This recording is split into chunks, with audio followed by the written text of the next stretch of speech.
Hello everyone, this is Dr. Deboshmita Kaur and today I will be teaching about general organic chemistry. See, general organic chemistry, it is a very important chapter in organic chemistry, okay? And most of the students find it very difficult with this chapter. So I am going to make this chapter very easy for you all. Be with me and concentrate on the lesson because I am going to tell you small and minute details about this chapter which will help you to solve each and every questions that come in the NEET exam. Okay, and even I will be telling you which are the important topics that will be coming from this chapter. Okay, and the basic of organic chemistry starts with this chapter itself. Okay, mainly today I will be dealing with inductive effect.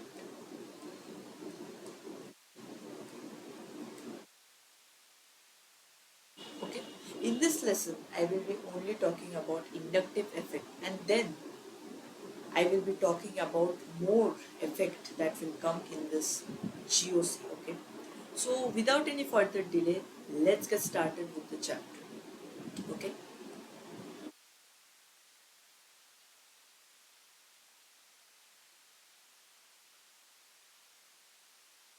okay. So all of you see, look at here. See, chemistry is such a kind of a subject that you can uh, interpret it with your day to day basic life. Okay, जैसे हम लोग bond बनाते हैं एक दूसरे से. You people have got good friendship bonds. Okay, some people will be good friends with you, some people will be not at all good friends with you. Okay, कुछ लोगों का माइंडसेट सेम होगा friendship के लिए, कुछ लोगों का mindset different होगा फ्रेंडशिप के लिए.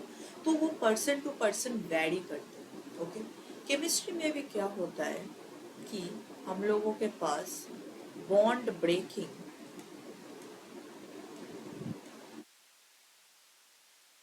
ठीक है, अब मान के चलिए कि दो बहुत अच्छे दोस्त थे, A and B. This A and B was very good friends with each other. दोनों बहुत ही अच्छे दोस्त थे, पर कुछ झगड़ा होने के कारण क्या हुआ कि दोनों के बीच में दोस्ती टूट गई. ओके, केमिस्ट्री में भी क्या होता है कि बॉन्ड्स ब्रेक होते हैं, इनफैक्ट बॉन्ड्स होते भी हैं. ठीक है, अब मान के चलिए कि ए एंड बी के बीच में अच्छा दोस्ती हो गया, तो उन लोगों के बीच में बॉन्ड फॉर्मेशन हुआ. और अगर बॉन्ड ब्रेक हुआ तो उसको हम लोग बॉन्ड ब्रेकिंग करते हैं. ठीक है, तो बॉन्ड ब्रेकिंग में ही ऐसे two types of bond breaking होता है. जैसे number one is heterolytic bond breaking. मैं अपना मार्कर का कलर थोड़ा चेंज करना चाहती हूँ. I need colourful things in my life. So it is heterolytic bond breaking. Number one. And number two is homolytic bond breaking. Now, what do you understand by this heterolytic and homolytic bond breaking? Now, students, please see whatever I am writing in the whiteboard. Please keep on making notes on this. So, there are two kinds of bond, heterolytic and homolytic bond breaking. Okay. So see what happens in heterolytic bond breaking. You know, hetero means something which is different. Homo means which is same. Okay. So let's see what happens in this homolytic and heterolytic bond breaking. See here. See, in heterolytic bond breaking, let me explain this to you.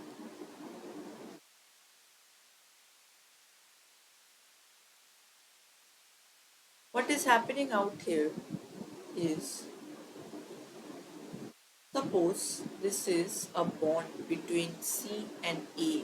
Okay, और इन दोनों के बीच में जो दोस्ती थी वो दोस्ती टूट गई. ओके, अच्छा, आप लोगों को ये चीज़ पता होना ही चाहिए कि ये जो एक बॉन्ड फॉर्म हो रहा है, इन एक बॉन्ड में दो इलेक्ट्रॉन्स प्रेजेंट होते हैं. ठीक है, तो दोनों का बॉन्ड टूटने के वजह से एक में आया कार्बोकैटायन और दूसरा में आया carbanion. This is carbocation and this is carbanion. देखिए इधर दो दो अलग अलग टाइप का two different things are making out. One is positive charge and another one is negative charge. So two different things, एक पॉजिटिव एक नेगेटिव। इसलिए इसको कहा जाता है heterolytic bond breaking.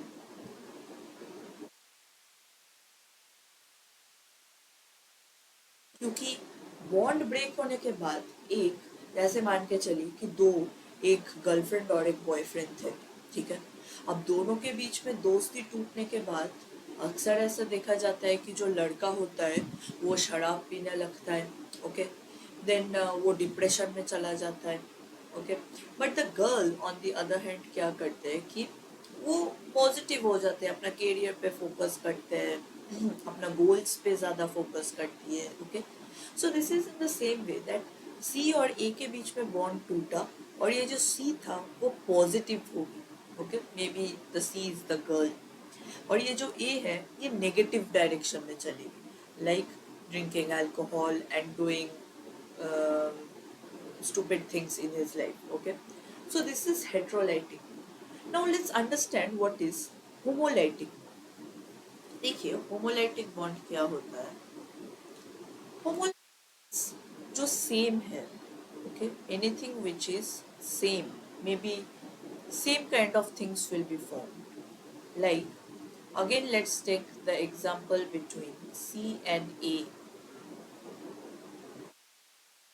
Now here the free radical is getting formed. क्या बन रहा है? फ्री रेडिकल बन रहा है। इसको हम लोग बोलते हैं कार्बन फ्री रेडिकल। अब देखिए जो जुड़वा बच्चे लोग होते हैं वो जुड़वा होते हैं, है ना। तो उन लोग को हम लोग होमो बोल सकते हैं क्योंकि वो जुड़वा है, सेम जैसे दिखते हैं। तो इधर देखिए दोनों ही फ्री रेडिकल फॉर्म हो रहा है, तो इसलिए हम लोग इसको होमोलाइटिक बॉन्ड ब्रेकिंग बोल रहे हैं। इसमें प्लस और माइनस चार्ज नहीं आया, इसमें ऐसे दो बिंदी आ गया, okay.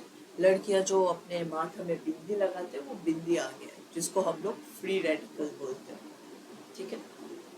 Okay, this is the basic introduction about bond breaking. तो चलिए आगे चलते हैं। आगे मैं आप लोगों को बताने वाली हूँ कि क्या क्या इफेक्ट होता है, ओके। इफेक्ट मतलब ये नहीं कि केमिस्ट्री पढ़ के आप लोगों के दिमाग में क्या इफेक्ट होने लग गया, it is not like that, okay. It's about permanent and temporary effect. अब मुझे अपना मार्कर का इंक थोड़ा चेंज करना चाहिए, मैं बोर हो गई हूँ एक ही मार्कर यूज करते करते। तो चलिए अब देखते हैं इफेक्ट्स। तो देखिए इफेक्ट्स में हमेशा दो टाइप के इफेक्ट्स है। एक है परमानेंट इफेक्ट। देखिए आप लोगों की जिंदगी में भी ऐसे दो तरीके के इंसान रहते हैं जो परमानेंटली आपके साथ रहते हैं और दूसरा जो टेम्पोररी आपके साथ रहते हैं। जैसे आपके माँ बाप आपके साथ परमानेंटली रहने वाले, पर आपका जो दोस्त रिश्तेदार या फिर जो आप लोगों का बंदा या बंदी है वो लोग टेम्पररी रहने वाले, ठीक है। तो परमानेंट इफेक्ट में क्या क्या इफेक्ट आ रहा है जो मैं लिखे जा रही हूँ बोर्ड में, आप प्लीज उन सभी चीजों का नोट जरूर बनाइएगा, ओके। ओके, तो देखिए इसमें क्या होता है। परमानेंट इफेक्ट में सबसे पहले आ गया इंडक्टिव इफेक्ट। अरे मैं क्या कर रही हूँ, मैं पेन चेंज करने में बिजी हो गई, ओके। सबसे पहले आता है इंडक्टिव इफेक्ट, जो आज हम लोग ये टॉपिक कवर अप करने वाले हैं। सेकंड आ रहा है हाइपर कॉन्जुगेशन।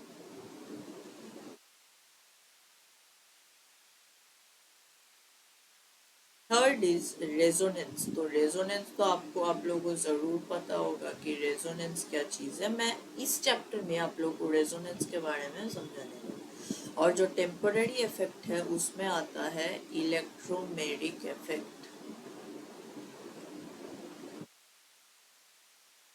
इसमें क्या आ रहा है, इसमें आ रहा है इलेक्ट्रोमेरिक इफेक्ट, ओके। तो परमानेंट इफेक्ट में ये तीनों चीज आ रहा है, इंडक्टिव, हाइपर कॉन्जुगेशन, रेजोनेंस, और टेम्पररी इफेक्ट में आ रहा है बस इलेक्ट्रोमेरिक इफेक्ट। तो आज हम लोग सिर्फ ये इंडक्टिव इफेक्ट के बारे में जानकारी लेने वाले। तो चलिए let's move forward with inductive effect.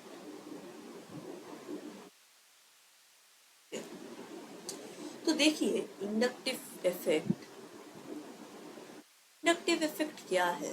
तो देखिए इंडक्टिव इफेक्ट जो है ये एक बहुत ही बेसिक चीज है फॉर ऑर्गेनिक केमिस्ट्री। ये इंडक्टिव इफेक्ट के बारे में अगर आप लोगों को पता है तो आप लोग जीओसी का नीट में कोई भी क्वेश्चन बहुत आसानी से सॉल्व कर सकते हैं। ठीक है, बहुत ही ज़्यादा आसानी से आप लोग जीओसी का कोई भी क्वेश्चन सॉल्व कर सकते हैं। तो देखिए इंडक्टिव इफेक्ट में इसमें भी दो दो चीज होते हैं। एक है प्लस आई इफेक्ट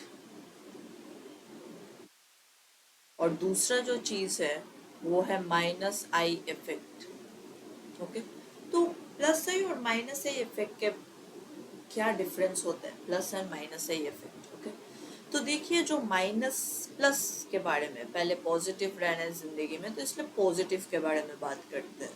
तो मान के चलिए कि ये हम लोग के पास एक ग्रुप है।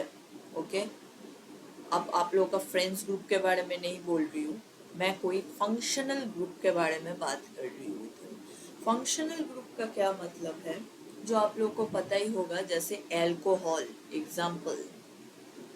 फंक्शनल ग्रुप को मैं एफ जी रिप्रेजेंट कर रही हूँ, जैसे आर ओ एच, तो ओ एच एक हो गया फंक्शनल ग्रुप। ठीक है, जैसे आप लोगों के नाम के पीछे सरनेम लिखा रहता है। ओके, लाइक मैं हूँ देवोस्मिता कौर। ओके, आप लोगों का जो टाइटल है, ऐसे फंक्शनल ग्रुप जो कार्बन का चेन होता है वो कार्बन के चेन के पीछे एक टैग के हिसाब से लगा रहता है। ओके, जैसे मैं अपना नाम के आगे डॉक्टर एक टैग लगा रही हूँ, वैसे ही फंक्शनल ग्रुप एक कार्बन मॉलिक्यूल एक कार्बन चेन के पीछे एक टैग के हिसाब से रहता है। So I am talking about that tag itself, suppose this group. Okay, तो ये ग्रुप प्लस आई इफेक्ट में क्या होता है कि ये ग्रुप इलेक्ट्रॉन डोनेटिंग ग्रुप हो जाता है। What is it, electron donating group.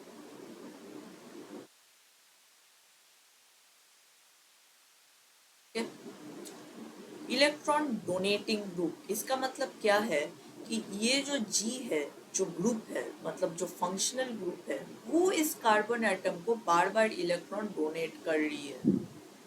मतलब क्या हुआ कि ये जो जी हुआ ना, इसके पास काफी धन दौलत है ना।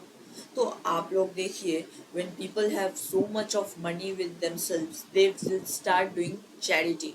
जैसे मुकेश अंबानी हो गए, वो चैरिटी कर रहा है, रिलायंस जियो कंपनी को काफी सस्ता में वो प्रोडक्ट्स सेल कर रहा है। Okay, so he has lots and lots of money, so that's why he is able to sell. Now this G, who is a very very rich person, he is donating. So whenever you have anything in excess in your life, obviously you will donate, you will do charity in your life. But on the other hand, so this is a positive thing, yes or no, this is a positive thing, that this G group is always donating, maybe donating money, donating gold to this carbon atom, because this G group has got abundance of electrons with it. Suppose one student is there in my life, say in my class, whose name is Anita. Now this Anita is a very very rich person. Okay, so what she will do, she will donate others. Okay, she will help her friends with money. So this G is doing the same thing. On the other hand, this minus A effect means G will be taking away electrons, which means G is electron withdrawing group.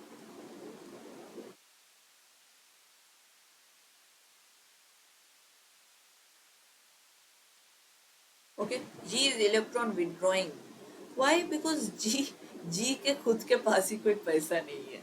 Now a person who is penniless, okay, doesn't have any money in his pocket, what will the person do? Like the beggar, the person will go and ask money from others. So ये G के साथ भी minus I effect में यही चीज हुआ कि इसके खुद के पास कोई पैसा नहीं है, इसलिए ये दूसरों से जाके भीख मांग के पैसा ले रहा है। ओके, सो ये बहुत नेगेटिव चीज है। तो इसलिए ये माइनस आई इफेक्ट में आ गया। नाउ नीट में क्या होगा, नीट में ये सब चीज पूछा नहीं जाएगा आपको कि plus I effect minus I effect के बारे में डिफरेंस बोलो, no, they will simply ask you about this G group. Okay, तो आप लोगों को पता होना चाहिए कि ये प्लस आई इफेक्ट और माइनस आई इफेक्ट में ये जी ग्रुप कौन कौन सा आता है। ओके, तो चलिए मैं आप लोगों को बताती हूँ। आई होप आप लोगों को इधर तक अच्छे से समझ में आ गया है। प्लीज़ आप लोग नोट बनाना स्टार्ट कीजिए। मुझे पता है मेरी हैंड राइटिंग थोड़ी बेकार है, तो उसके लिए मैं सख्त माफ़ी चाहती हूँ। पता नहीं